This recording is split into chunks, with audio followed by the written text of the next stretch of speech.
all the bikes. Arrest him. No, I Shut up, thief. I can clearly see you with 2 bicycles. You think I'm stupid? You're under arrest. am not. It's not what it looks. Nobody asked Jamal Moore to get involved. He could have kept riding, could have pulled his headphones up, looked the other way, and pedaled past the kind of trouble that had never once rewarded him for noticing it. He was 18 years old in a neighborhood that had made its feelings about him quietly but clearly known from the moment he and his mother moved in.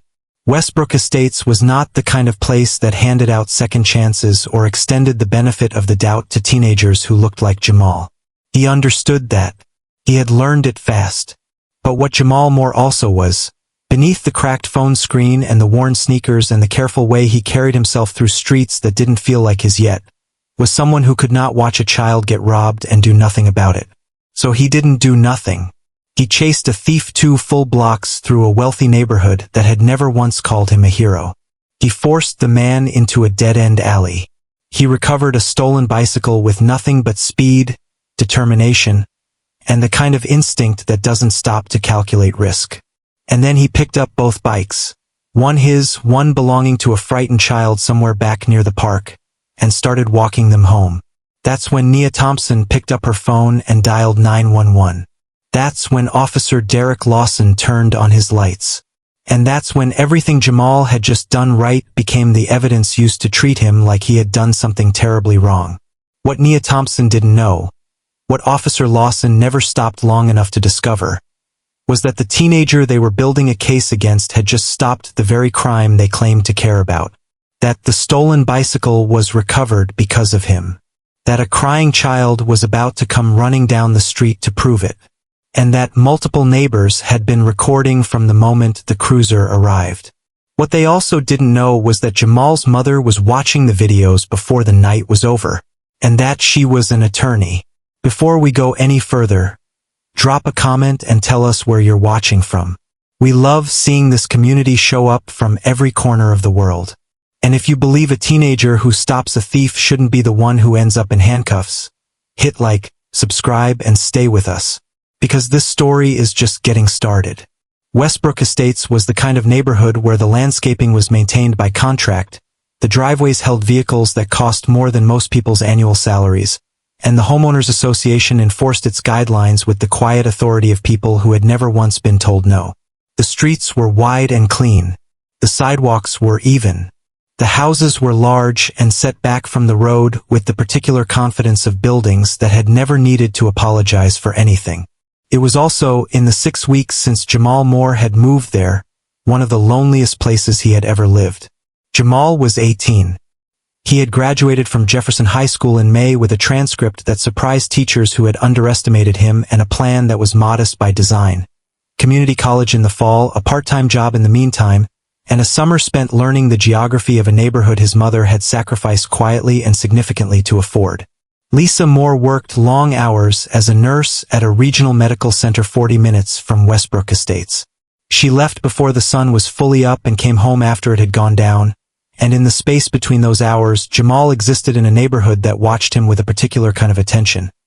Not the kind that waves from the driveway or calls across the fence, but the kind that tracks movement and notes duration and always wonders what he is doing there and how long he plans to stay. He had tried, in his own careful way, to belong. He kept the yard clean when his mother didn't have time. He nodded to neighbors who didn't always nod back. He rode his bike through the streets at a pace slow enough to be readable. Not rushing, not hiding, just a teenager moving through an afternoon like teenagers do. He had learned early that in Westbrook Estates, composure was armor. That the wrong posture, the wrong pace, the wrong expression at the wrong moment could transform a simple errand into a confrontation he never asked for. He hadn't told his mother how often he felt it. She had enough to carry. The afternoon Jamal Moore's life changed was a Saturday in late July, warm and still, the kind of day that made Westbrook Estates look exactly like the photographs in the real estate brochure. He was riding the long route, past the corner with the oak trees whose roots had started lifting the sidewalk, past the house with the fountain in the front yard that ran even during drought restrictions, past the small park at the center of the neighborhood where a few children were out on the playground and a couple sat reading on a bench near the far edge of the grass. His blue mountain bike moved quietly beneath him. His headphones were around his neck, not in his ears. His mother's voice lived in that habit. Stay aware, baby, always stay aware. And even on a Saturday afternoon in a neighborhood where the biggest visible danger was an improperly parked golf cart, Jamal listened. He saw it from a distance and felt the wrongness of it before he had fully processed what he was looking at. Near the far side of the park, where the path curved toward a row of hedges that separated the green space from the street, a man dressed entirely in black was locked in a struggle with a child. The boy, small, maybe 10 or 11, wearing a red shirt, was gripping the handlebars of a bicycle with both hands, his body weight pulling backward against someone who outweighed him by 100 pounds. The man in black was pulling forward, using his size methodically, the way people do when they have already decided the outcome and are simply waiting for the smaller person to accept it. Jamal slowed. He watched for exactly 2 seconds, long enough to confirm what he was seeing, short enough that it didn't cost the child anything he couldn't afford to lose. Then he stood up on his pedals and rode. He closed the distance fast, cutting through the edge of the park at an angle that put him on an intercept course with the man rather than a pursuit course, trying to get ahead of the situation before it fully resolved. But the man had already seen him coming. He ripped the bicycle free from the child's grip in one hard final pull, swung himself onto it with the practiced ease of someone who had done this before, and launched off the curb onto the street. The child stumbled and nearly fell. Jamal registered that in his peripheral vision but didn't stop. He was already on the street, already accelerating, his tires singing against the pavement as he pushed himself to a speed that made his chest burn. The man in black was fast, but he was riding a child's bicycle, smaller frame, shorter wheelbase, built for someone 60 pounds lighter, and the mechanical disadvantage showed immediately. Jamal's mountain bike was fitted to his body. Every rotation of the pedals was efficient and direct, and he ate up the distance between them in a way that visibly alarmed the thief, who kept glancing back with an expression that had shifted from arrogance to something closer to calculation. Jamal didn't shout. He didn't need to. The pursuit itself was the communication. 2 blocks. 1 sharp right turn. A narrow passage between a row of tall hedges that separated the residential street from the back of a commercial parking lot. The man took it, clearly believing the tight space would slow his pursuer or force a decision. Jamal took it without hesitation, ducking slightly as a branch caught air above his head, emerging from the other side, still closing the gap. What the thief hadn't accounted for was the alley. It appeared suddenly at the end of the block, a dead end bordered on 3 sides by old brick walls, tall and close together, with a single narrow foot passage cut into the far left corner. Wide enough for a person, not wide enough for a bicycle. The man in black had committed to the turn before he understood where it led. By the time the walls registered, he had nowhere to redirect. He skidded. The stolen bike wobbled. And in the moment that followed, a moment that lasted less than 2 seconds but felt suspended and precise, the man made the only calculation available to him. He shoved the bicycle aside, let it clatter against the brick, and bolted through the foot passage on foot, his black hoodie disappearing into the shadow of the narrow cut before Jamal had fully stopped. Jamal braked hard, his back tire skidding against the alley floor, and stood there in the sudden quiet with his heart hammering against his ribs. He looked at the passage. He looked at the stolen bike. He looked back at the passage. He made the decision that would later be described, in a courtroom, as evidence of his character. He didn't chase the man on foot into an unfamiliar passage where he was alone and had no backup and where any number of things could go wrong. He picked up the stolen bicycle, red frame, black handlebars, the right size for a child, and he turned back the way he had come. He had both bikes now, his own and the one he had recovered. He walked them together, one in each hand, navigating back through the hedge passage and out onto the residential street, his breathing still hard, his shoes scuffing quietly against the pavement. The afternoon felt unchanged around him. Still warm, still quiet, the fountain still running in someone's front yard, and Jamal felt the particular relief of someone who had done something difficult and come out the other side of it intact. He checked his phone briefly, a reflex. The cracked screen caught the afternoon light, and behind the notification bar was his lock screen. A photo of him and his mother from last Thanksgiving, both of them laughing at something just outside the frame. He pocketed it and kept walking. He didn't notice the upstairs window. Nia Thompson had lived in Westbrook Estates for 11 years. She was 46, meticulous about her property, active in the neighborhood association, and had spent the past month organizing response efforts to a string of bicycle thefts that had unsettled the community. She had drafted the alert emails. She had attended the emergency HOA meeting. She had told anyone who would listen that she was keeping her eyes open. She was at her upstairs window when Jamal came around the corner from the alley. What she saw was a black teenager she did not recognize, moving quickly, holding two bicycles. His posture was forward, his pace was purposeful, and his expression, focused and still catching breath from exertion, read in the grammar of her assumptions as furtive. She did not consider that he might be walking toward something rather than away from it. She did not go downstairs and open the front door. She did not wait. She picked up her phone and dialed. Her voice, when the dispatcher answered, was urgent and certain, the voice of someone who believes they are reporting a fact rather than an assumption. She described a suspicious individual. She described two bicycles. She described a black teenager moving through the neighborhood in a way that alarmed her. Her tone did what tone always does in those calls. It escalated the situation before a single officer had laid eyes on it, before a single question had been asked, before a single fact had been verified. Jamal, 2 blocks away, had no idea. He was thinking about the boy in the red shirt, wondering if he was still near the park or if he had gone home to tell someone what happened, hoping the child wasn't too shaken, thinking about how to explain where he had found the bike if the parents had questions. He was thinking, in other words, like someone who had done a good thing and expected the world to receive it as such. The sirens reached him before the cruiser did. Officer Derek Lawson pulled up with the particular abruptness of someone who had already decided what he was arriving to confirm rather than investigate. He was out of the vehicle before it had fully stopped, his posture rigid and forward-leaning, his eyes moving from Jamal to the 2 bicycles and back to Jamal in a sequence that made the verdict visible before a single word had been spoken. Jamal stopped walking. He turned to face the officer.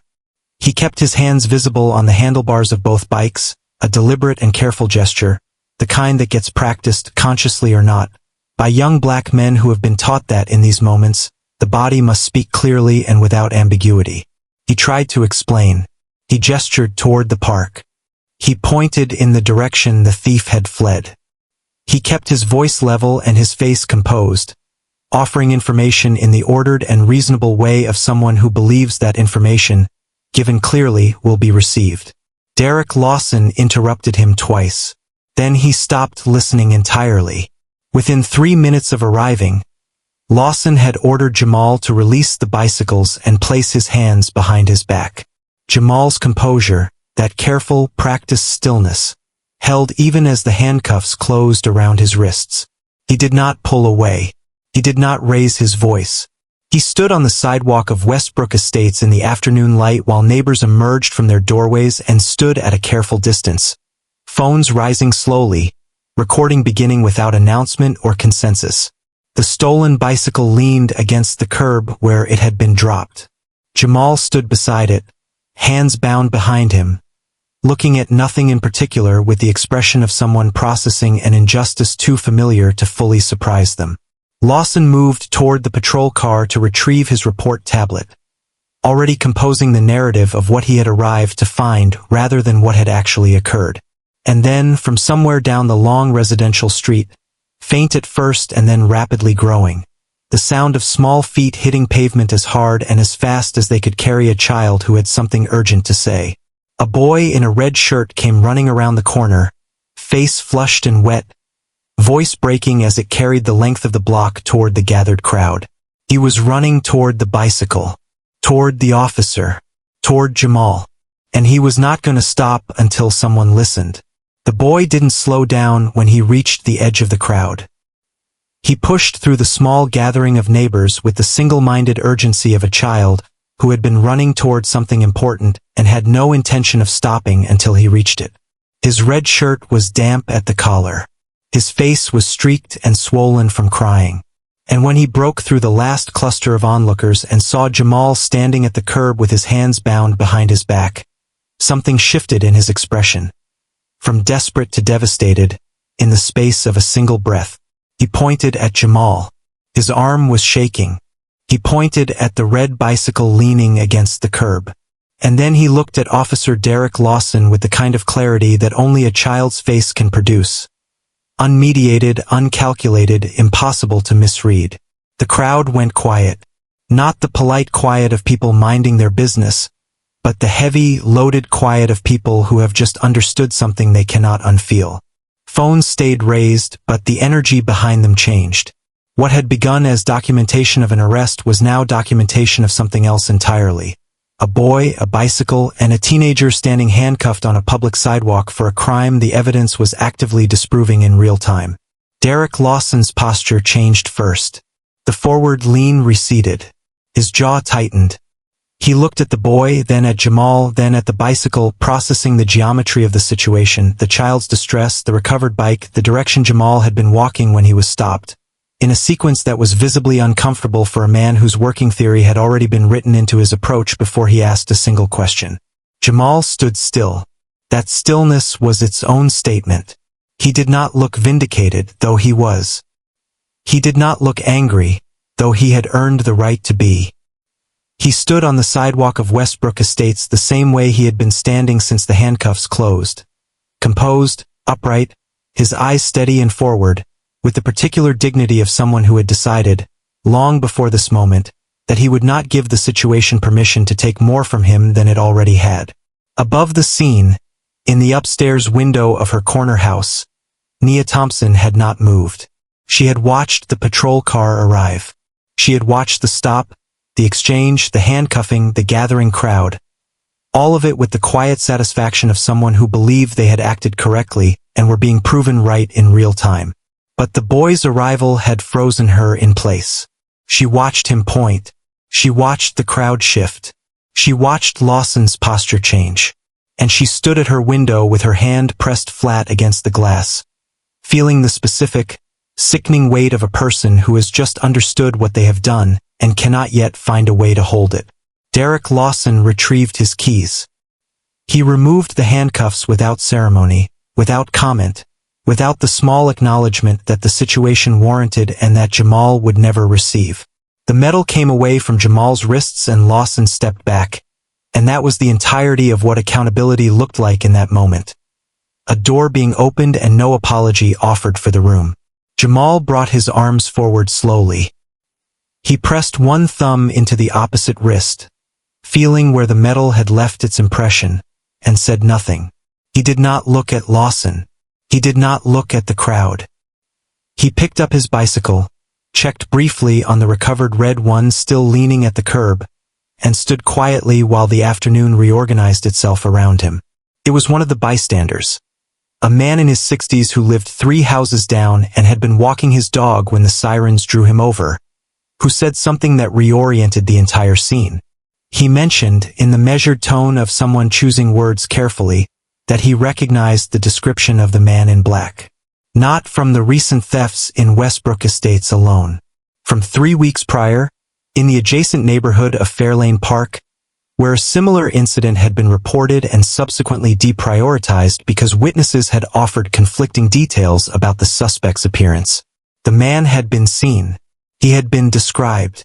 And the reports had been set aside, not because the evidence was weak, but because the picture it assembled didn't match the picture most people in these neighborhoods expected to see when they imagined who was causing the problem. The implication settled over the crowd without anyone needing to articulate it directly. The thief had moved through these neighborhoods with a particular kind of confidence. The confidence of someone who understood that in certain spaces, suspicion was not distributed evenly. That a man in dark clothing acting with speed and aggression would register as less threatening than a black teenager standing still with 2 bicycles. He had not just stolen bikes. He had, deliberately or not, operated inside a system of assumptions that consistently redirected attention away from him and toward people who looked like Jamal. Jamal had disrupted that pattern without knowing it existed. By that evening, the footage was everywhere. 5 separate recordings, shot from 5 different angles by 5 different neighbors, assembled themselves across social media into a complete and damning account of the afternoon. The videos were clear. The audio on 2 of them captured Lawson's approach, the abruptness of it, the absence of inquiry, and the sound of handcuffs engaging before any investigation had been conducted. A third captured Nia Thompson emerging briefly from her front door to observe the arrest she had initiated, her expression readable in the high resolution of a modern phone camera in afternoon light. The internet did not require a press release to form its conclusions. By the following morning, Jamal Moore's name was attached to a story that had been viewed and reshared across platforms to an audience that measured in the millions.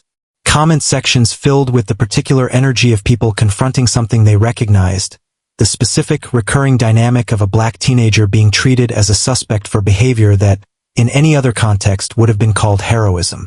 The debate was real and it was loud, and somewhere inside it was the quieter, more important question that the footage kept forcing back to the surface. At what point does an assumption become a decision, and at what point does a decision become a harm? The question wasn't rhetorical. It had a dollar figure attached to it. If you're watching this and asking yourself what you would have done differently, whether you would have looked twice before picking up the phone, drop facts in the comments if you believe truth should come before assumption.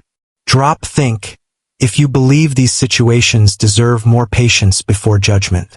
Either way, stay with us, because what happens next is the part that actually changes things. Lisa Moore had watched every video by 9 o'clock that evening.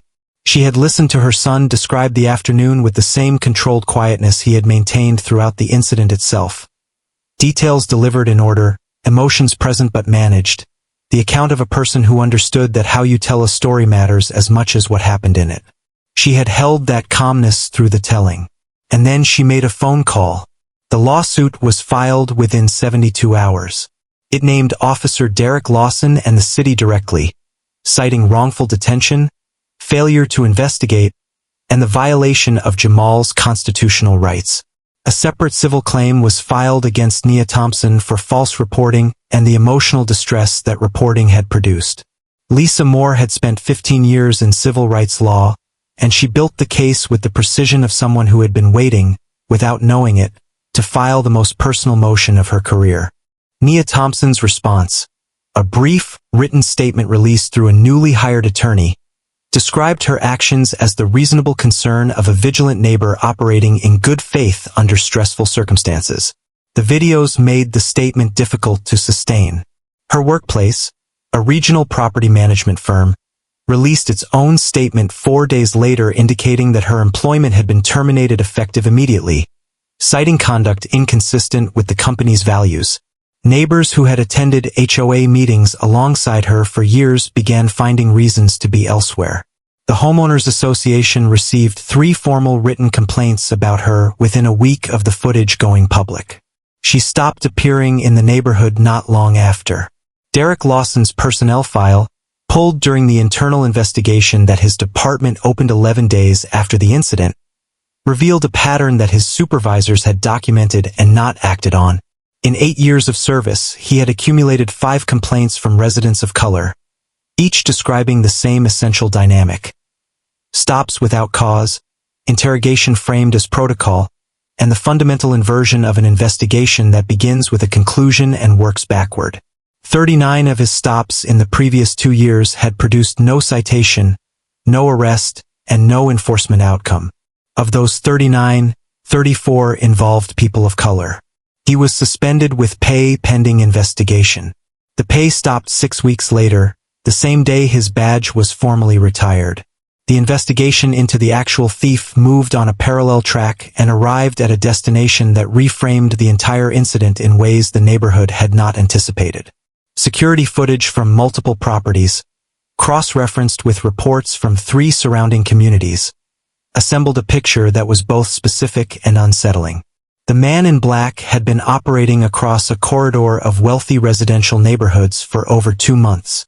He had been reported twice in adjacent areas, but those reports had been complicated by the same phenomenon. Descriptions that were imprecise, witnesses whose accounts conflicted on minor details, and an overall profile that didn't match the assumptions investigators brought to the table. He had never been seriously pursued. The detail that emerged quietly but with considerable weight was this: the areas he targeted, and the timing of his appearances within them, suggested a working understanding of where suspicion naturally collected and where it did not. He had moved through blind spots created not by darkness, but by bias. Jamal Moore, chasing him on a bicycle through a neighborhood that had never fully accepted Jamal's right to be there, had accomplished in 3 minutes what 2 months of reported thefts had not. He had cornered the man, disrupted the pattern, and forced an abandonment that ultimately made him traceable. For weeks after the incident on Maple Street, the man was taken into custody. The evidence was substantial. The charges were multiple. And the arrest, covered briefly by the same local outlets that had covered Jamal's story at length, completed the factual record in a way that left no productive ambiguity. The lawsuit concluded 7 months later with a settlement of $750,000, a number that reflected the documented misconduct, the emotional harm, and the compounding failure of systems that had allowed the afternoon on Maple Street to happen in the first place. Nia Thompson's financial liability, combined with the collapse of her professional standing and the social erosion that had quietly stripped away the life she had built in Westbrook Estates, ultimately required her to sell the house. She left the neighborhood on a Tuesday morning, without announcement, in a moving truck that several neighbors watched from windows without going outside.